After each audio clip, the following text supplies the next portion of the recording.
नमस्कार दोस्तों, power of knowledge में आपका स्वागत है। और आज हम पाइथन ऑपरेटर्स के अंदर करेंगे असाइनमेंट ऑपरेटर के बारे में। देखिए, असाइनमेंट ऑपरेटर में सबसे जो मोस्ट पॉपुलर ऑपरेटर है वो है आपका इक्वल टू सिंबल। जो इक्वल टू सिंबल है ये करता क्या है, किसी भी वेरिएबल को वैल्यू असाइन कर देता है। लेकिन असाइनमेंट ऑपरेटर के अंदर कुछ ऑपरेटर हमारे ऐसे भी आते हैं जो वर्किंग को इजी कर देते हैं। मतलब हम इनको शॉर्ट हैंड ऑपरेटर भी कह देते हैं कि आप इनको टेम्परेरी इस तौर पर भी यूज कर सकते हो। जैसे सबसे पहला मेरे पास इक्वल टू ऑपरेटर है, तो ये तो सेम एज यूज होता है क्योंकि इसका हमारे पास कोई भी अल्टरनेट नहीं है। अब आते हैं हमारे पास कुछ अल्टरनेट ऑपरेटर, जैसे प्लस इक्वल टू। जो प्लस इक्वल टू है इसको हम यूज कैसे करते हैं, x प्लस इक्वल टू 3। तो ये किसके इक्वल होता है या किसके अकॉर्डिंग रिजल्ट प्ले करता है, x equal to x plus 3। इसी तरह से equal to minus equal to, तो इसको हम शो करते हैं x माइनस इक्वल टू 3 के हिसाब से, और ये वर्किंग करता है x equal to x minus 3। इसी तरह से multiplication equal to x multiplication equal to 3 equal है x इक्वल टू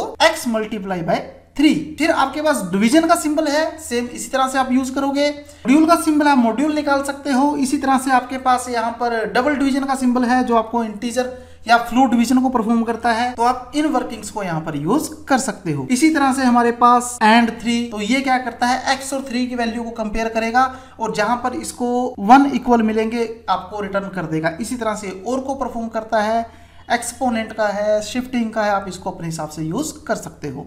तो आइए हम इनको प्रैक्टिकली यूज कर लेते हैं कि किस तरह से इन ऑपरेटर को यूज। तो मैंने यहाँ पर सबसे पहले एक वेरिएबल लिया x। अब मैं x को अगर इक्वल टू 10 करता हूं तो x का रिजल्ट क्या आता है, चेक करते हैं। प्रिंट x, या हम यहां पर कर देते हैं value of x equal to. मैं प्रोग्राम को एग्जीक्यूट करता हूं और ये मेरे पास मेरी आउटपुट रिटर्न कर देता है कि x की वैल्यू 10 है।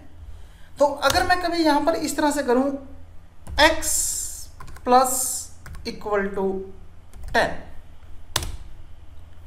अब मेरा रिजल्ट क्या होगा, चेक करते हैं। Print value of x equal to, तो मेरी वैल्यू क्या आनी चाहिए, x प्लस 10 यानी कि 20। मैंने प्रोग्राम को एग्जीक्यूट किया और 20 हो गया। इसी तरह से मैं अगेन गया, मैंने यहां पर कर दिया x equal to x plus 10। अब मेरे पास वैल्यू क्या हो, print value of x is equal to x। तो ये देखिए अब यहां पर मेरे पास जो रिजल्ट है वो कितना आना चाहिए, 20 में 10 का प्लस। मैं एग्जीक्यूट करता हूं और आउटपुट मेरे पास ये उतनी ही दिखा देता है कि वैल्यू ऑफ x मेरी क्या है, 30। तो देखिए, आप उसको x प्लस इक्वल टू 10 कीजिए, आप उसको x equal to x plus 10 कीजिए, वो सेम रिजल्ट प्रोड्यूस करता है। इसी तरह से अगर मैं यहां पर माइनस को यूज करता हूं तब मेरे पास क्या रिजल्ट होंगे, हम वो देख लेते हैं। मैंने प्रोग्राम को कंपाइल किया, तो अगर मैंने फर्स्ट वैल्यू ली तो वो आपके पास माइनस में 0 हो गई, और जब उसने दूसरी बार ऑपरेशन को परफॉर्म किया तो वो क्या हो गई, वो क्या हो गई, माइनस के 10। मैं कहता हूं कि मुझे यहाँ पर मल्टीप्लिकेशन को परफॉर्म करना है, तो मैं इसको मल्टीप्लाई का सिंबल दे देता हूँ, मैं यहाँ भी मल्टीप्लाई का सिंबल दे देता हूँ। तो आपके पास रिजल्ट हैं जो वो सेम परफॉर्म होते रहेंगे जैसा भी आप करना चाहते हो।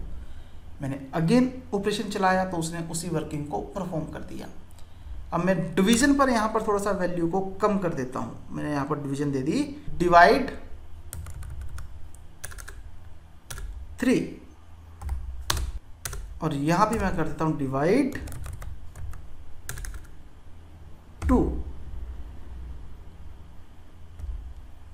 प्रोग्राम एग्जीक्यूट किया और एक बार मेरे पास रिजल्ट आया 3.33, क्योंकि 10 को 3 से डिवाइड किया, और दूसरी बार मेरे पास रिजल्ट आया 1.66, क्योंकि मैंने जब 10 को 3 से डिवाइड किया तो मेरे पास वैल्यू x की कितनी आ गई थी, 3.33।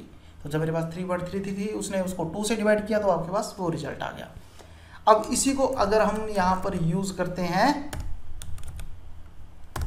फ्लोट डिवीजन से, तो हमारे पास रिजल्ट क्या होंगे, 3 और 1। तो आपको इस तरह से वर्किंग परफॉर्म करवा रहा है। अब मैं कहता हूं कि मुझे यहां पर पावर के तौर पर यूज करना है, तो जैसा भी आप रिजल्ट यहाँ परफॉर्म करना चाहते हो आप इजीली अपने रिजल्ट को परफॉर्म कर पा रहे हो और आपको रिजल्ट दिखा रहा है।